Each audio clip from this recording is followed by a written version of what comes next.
Hello guys, welcome back. तो आज की वीडियो में मैं आपको दिखाने वाला हूँ हमें इम्पोर्टेंट 50 इम्पोर्टेंट क्वेश्चन जो केमिस्ट्री में अभी बोर्ड के एग्जाम में आने वाले हैं। ठीक है, तो जो लोग तैयारी अभी जिनकी नहीं हुई है गाइस, या अच्छे से नहीं हुई है, तो उन लोगों के लिए ये वीडियो बहुत इंपॉर्टेंट होने वाला है। क्योंकि गाइस अभी ये मैं जो इम्पोर्टेंट क्वेश्चन आपको बताने वाला हूँ, अगर आप लोग ये सिर्फ 50 क्वेश्चन ही पढ़ के जाते हैं गाइस, फिर कह रहा हूँ कि आप सिर्फ 50 क्वेश्चन ही पढ़ के अगर जाते हैं तो बोर्ड में मैं गारंटी देता हूं कि आपके मिनिमम मार्क्स मतलब पास मार्किंग के ऊपर ही आप जाएंगे, उससे कम आपके नंबर नहीं आ सकते।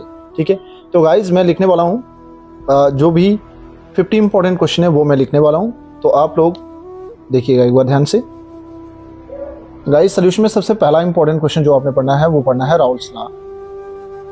वो पढ़ना है राउल्स लॉ, ये सबसे इंपॉर्टेंट है। Number 2, solution chapter number 1 class 12। Chapter number 1 का जो फर्स्ट क्वेश्चन है राउल्स लॉ इंपॉर्टेंट है। सेकंड गाइस, यहां आपको पढ़ना है आइडियल एंड नॉन आइडियल के बीच में अंतर, ये क्वेश्चन भी।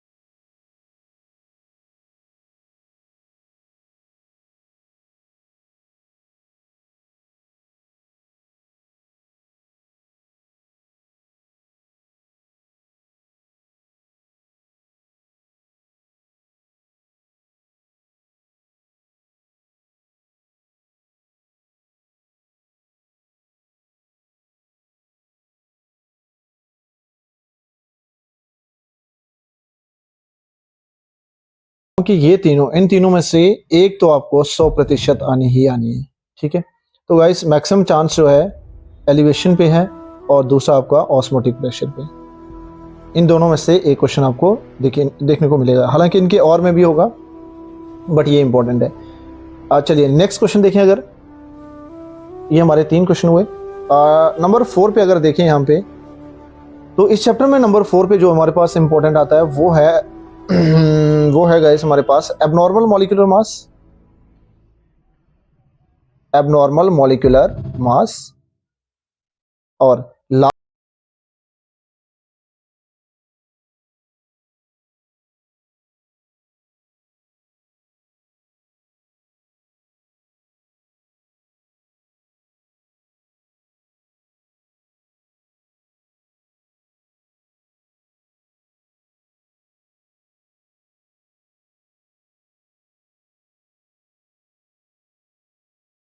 राउल्स लॉ पढ़ना है गाइस, आइडियल नॉन आइडियल पढ़ना है, कोलिगेटिव प्रॉपर्टी पढ़ना है, एलिवेशन बॉइलिंग पॉइंट पढ़ना है, depression freezing point, osmotic pressure, abnormal molecular mass और वेंट हाउ फैक्टर। गाइस सिर्फ और सिर्फ आपने ये 5 क्वेश्चन पढ़ने हैं चैप्टर 1 से, और आपने इस चैप्टर से कुछ भी नहीं पढ़ना है। मैं गारंटी से कहता हूँ आपको 100%। आज मेरी वीडियो अभी एग्जाम से लगभग 10 दिन पहले आ रही है, तो आप लोग 10 दिन भी बहुत हैं आपके लिए। आप लोगों ने सिर्फ ये क्वेश्चन पढ़ने हैं और मैं गारंटी देता हूँ आपको कि आप 100% एग्जाम में पास हो जाएंगे बहुत अच्छे मार्क्स के साथ। और ये 5 क्वेश्चन आपने ध्यान से देखना है चैप्टर 1 की। ठीक है, इनको पढ़ना है, यहाँ से देख लिया आप लोगों ने गाइस।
ठीक है, एक्टिवेशन एनर्जी। और नंबर 6 पे हमारे पास जो है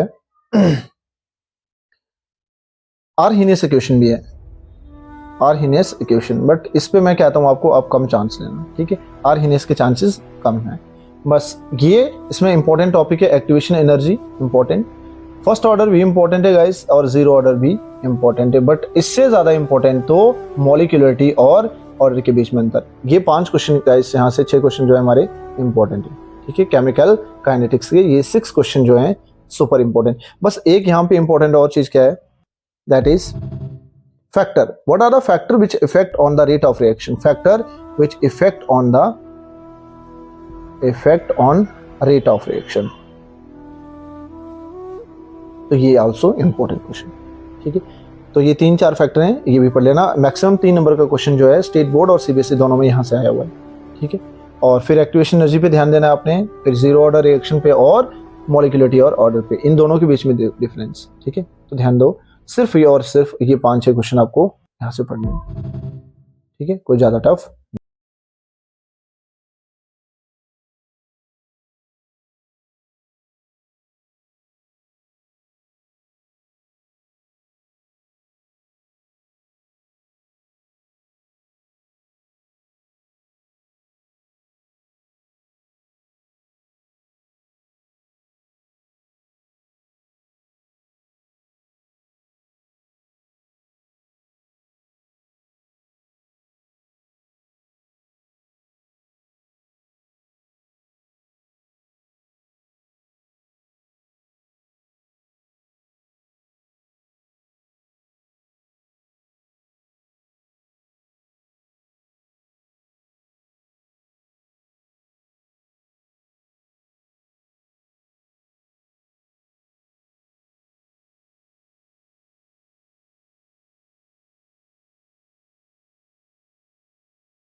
इसमें एक टॉपिक और है, जैसे इनका comparison, comparison and difference between lanthanide and actinide, lanthanide and actinide. Guys in दोनों के बीच में आपने डिफरेंस भी पढ़ लेना है, क्योंकि कभी कभार ये भी पूछा गया है 3 नंबर में, तो what is the difference between lanthanide and actinides, and comparison भी पूछा गया है लैंथेनाइड एक्टिनाइड्स के बीच में। तो guys D and A block में कुछ ज्यादा नहीं है, डी एंड ए ब्लॉक बहुत कम है, ठीक है। तो आपने यहाँ से सिर्फ जर्नल K2Cr2O7 को पढ़ना है ध्यान से, ठीक है, फिर KMnO4 को पढ़ना है, और लैंथेनाइड कॉन्ट्रैक्शन तो किसी भी हाल में नहीं छोड़ सकते आप, और फिर कंपैरिजन लैंथेनाइड और एक्टिनाइड, बस। और ये 5 क्वेश्चन गाइस, ठीक है, ये 5 क्वेश्चन ही पढ़ने हैं आपने इस चैप्टर से, और कुछ भी नहीं है खास, ठीक है। 100% आपका रिजल्ट आएगा यहाँ से। चलिए नेक्स्ट चैप्टर अब हम पढ़ने वाले हैं ऑर्गेनिक केमिस्ट्री का, क्योंकि अभी कोऑर्डिनेशन है, बट कोऑर्डिनेशन में गाइस कुछ खास है नहीं। तो अभी हम चलते हैं next, alcohol phenol ether. Guys next chapter था हमारे पास alcohol phenol ether, phenol ether, ठीक है। ये चैप्टर इंपॉर्टेंट है गाइस, यहाँ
और एक चीज़ मैं कहना चाहूँगा आपको गाइस कि आपने प्रैक्टिस करनी है। जितनी ज़्यादा आप प्रैक्टिस करोगे उतनी ज़्यादा परफेक्शन होगी, क्योंकि घर पे बैठ के तो शायद आप बहुत अच्छे से कर लेंगे, लेकिन जब एग्ज़ाम में जाओगे, एग्ज़ाम हॉल में बैठोगे गाइस,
5 अपने नेम रिएक्शन भी ध्यान से पढ़ लेना है, ठीक है। बट इसमें इंपॉर्टेंट है प्रिपरेशन और केमिकल रिएक्शन, ठीक है। इसमें एक ना इंपॉर्टेंट रहता है, जैसे 2,4 डाइनाइट्रोफिनाइल हाइड्रोजीन से रिएक्ट करना है, 2,4 डाइनाइट्रोफिनाइल हाइड्रोजीन से, तो इससे ध्यान से रिएक्शन करा लेना, ठीक है। ये इंपॉर्टेंट रिएक्शन है।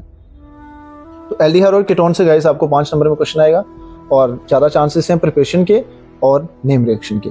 तो कोशिश करना ये सारा कवर बहुत अच्छे कर लो आपको, ठीक है। चलिए नेक्स्ट चैप्टर चलते हैं गाइस। अगला चैप्टर हमारा अमाइन, और उसकी तरफ चलते हैं। तो चलिए नेक्स्ट चैप्टर है गाइस हमारा अमाइन ऑर्गेनिक का एक और इम्पोर्टेंट चैप्टर अमाइन। तो अमाइन में देखते हैं क्या है हमारे पास। अमाइन में सबसे पहले गाइस आपको पढ़नी है प्रिपरेशन ऑफ अमाइन, ठीक है। प्रिपरेशन जैसे करते हो उसके बाद आपने इसकी केमिकल रिएक्शन करनी है, केमिकल रिएक्शन करनी है। और एक चीज और, बेसिक नेचर ऑफ अमाइन पढ़ना है गाइस। ये बहुत इंपॉर्टेंट क्वेश्चन है, बेसिक नेचर ऑफ अमाइन, कि why amine is basic in nature. ऐसा क्वेश्चन पूछा जाता है कि अमाइन क्यों बेसिक इन नेचर होते हैं। तो मैं यहाँ पे बता दूंगा गाइस आपको, अमाइन होता है RnH2, है ना। तो इस नाइट्रोजन के ऊपर लोन पेयर ऑफ इलेक्ट्रॉन होते हैं, और जो बहुत आसानी से डोनेट किए जा सकते हैं अगर ये अल्काइल ग्रुप है, ठीक है। डोनेट करता है lone pair of electron nitrogen को, और बहुत आसानी से आगे डोनेट करता है, दैट्स वाई अमाइन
3 नंबर और 2 नंबर में ही आएंगे। तो आइसोमेरिज्म पढ़ लेना है गाइस, इसको टॉपिक को मत छोड़ना। 100% कह रहे हैं कि ये टॉपिक आना ही आना है आपको। आइसोमेरिज्म पता है ना, इसमें जैसे आपने पढ़ा है आयोनाइजेशन, आइसोमेरिज्म क्या होता है, हाइड्रेटेड क्या होता है, लिंकेज क्या होता है और कोऑर्डिनेशन क्या होता है। ये चारों जो हैं बहुत इंपॉर्टेंट आइसोमेरिज्म की आगे फर्दर, ठीक है। तो इसको 100% आपने पढ़ना ही पढ़ना है। फिर इसमें आपने क्रिस्टल फील्ड थ्योरी, इसके मुताबिक कुछ कंपाउंड दिए गए हैं आपको, जैसे NH3, जैसे बहुत सारे कंपाउंड है, आपकी किताबें दिए हुए हैं, NCERT पे बहुत सारे कंपाउंड दिए। तो क्रिस्टल फील्ड थ्योरी को ही ध्यान से पढ़ लेना है आप लोगों ने।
ये इतना भी पढ़ लेता है। अगर 70 मार्क्स का पेपर है आपका, तो लगभग 45 टू 55 उसके ऊपर में, इससे कम नंबर नहीं आ सकते। आप मेरी वीडियो जो है, आज डेट है गाइस 12 Feb 2025, और आप मेरी ये वीडियो नोट कर लेना, क्योंकि एग्ज़ाम हमारा 24 को है, 24 को है, अभी 12 दिन है गाइस, ठीक है। तो एग्ज़ाम के बाद भी आप चेक कर लेना जो मैंने क्वेश्चन बताए थे उसमें से कितने % आया है। गाइस मैं गारंटी देता हूँ कि 100% ये क्वेश्चन आएंगे ही आएंगे, ठीक है। 1 नंबर के गाइस, जो 1 नंबर का अभी जो 10 नंबर यहाँ से रह रहे हैं हमारे, या 15 नंबर गाइस, उसमें 1 मार्क्स के क्वेश्चन जो हैं वो चेंज किए जा सकते हैं, वो उनके ऊपर है। MCQ हम उसकी गारंटी नहीं दे सकते, हालांकि वो भी कॉन्सेप्ट के बेस पे ही आएंगे। और जो 2 मार्क्स में आएंगे उसमें भी 1-2 नंबर का आगे पीछे किया जा सकता है, बाकी 100%। गाइस आपने देखा हमारी वीडियो में कुछ हमने टॉप 50 क्वेश्चन इंपॉर्टेंट बताए हैं हमारे 10 चैप्टर से, ठीक है। इसके सिवाय मैं कहना चाहूँगा गाइस, जो पूरे चैप्टर नहीं कर सकते हैं वो कुछ चैप्टर छोड़ सकते हैं। जो चाहते हैं बच्चे कि हम पूरे नहीं कर पाएंगे किसी वजह से, कोई प्रॉब्लम की वजह से या कोई भी दिक्कत हो सकती है, तो गाइस उनके लिए मैं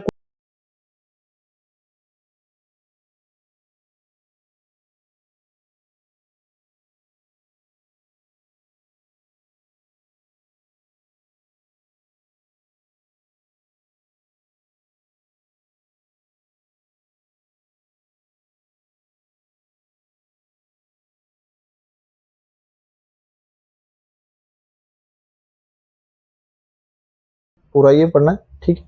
और नंबर 6 आपने पढ़ना है एल्डिहाइड कीटोन और एसिड, और नंबर 7 आपने पढ़ना है अमाइन। गाइस मैं कहता हूँ अगर आप इनमें से 6 चैप्टर भी, एक तो ध्यान से देखो, सोल्यूशन पढ़ना है, इलेक्ट्रो पूरा फुल पढ़ना है, CK फुल पढ़ना है गाइस, अल्कोहल फुल पढ़ना है, कीटोन फुल पढ़ना है, 1 2 3 4 5, और इसके बाद अमाइन, और ये थोड़ा थोड़ा आधा आधा पढ़ लो। अगर गाइस आप ये चैप्टर भी पढ़ते हैं, 3 चैप्टर छोड़ भी देते हैं, 4 छोड़ भी देते हैं, तो गाइस अगर 6 चैप्टर